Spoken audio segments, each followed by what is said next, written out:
There has to be a cultural shift where actual democracy, where actual people have some say in it and some buy-in, not just like the Sierra Club, where we just like pay our dues and shut up and take it. We have the same losers, same failures, proven failures, who are in his inner circle again. Yeah. I'm not going to start naming names now, but we know who those people are. Yeah.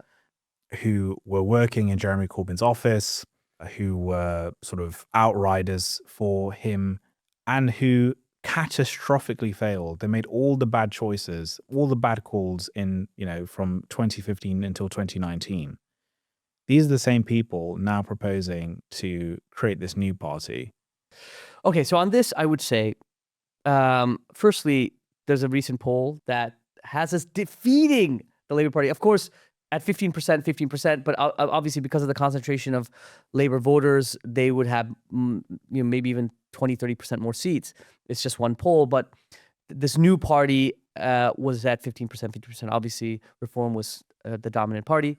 So there is definitely appetite. We know this. Even as it's plus or minus 4, there are polls that have consistently putting this new party, the Sara Sultana, Jeremy Corbyn party, at twice that of at least the Green Party. So that's the first part. So there's definitely a need to have this party. The second part of what you've said is, I think, I think it is true, and I want to say that I don't think the advisors around Jeremy Corbyn acted as a block. While agreeing with a lot of what you've said, there were people, and I think the people around him now, who were, and we know this from the multiple memoirs and autopsies that have been written about what happened, and lots of testimonials from comrades and friends who were around, that the people that are around him now were actually the ones that were pushing to be more direct around the anti-Semitism stuff, were kicked out, actually. Even Chief of Staff were kicked out because they opposed the so-called people's vote to redo the disastrous people's vote proposal to redo the Brexit vote.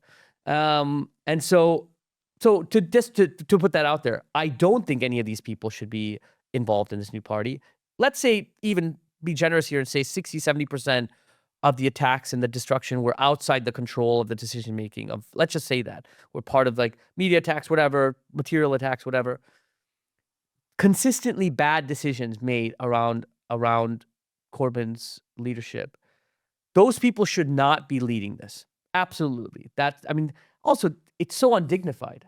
There should be something called shame. You've made these decisions. You've already been in a position of power. They're like a tiger that's tasted human flesh. You're like, okay, go in the wilderness and eat some rabbits. They're like, no, we need the humans. They've tasted power. They want power. That's all it is. That's all it is. The reason why it's important to have Jeremy, and I think Zara as a close second, is important for the left is because it's about infrastructure.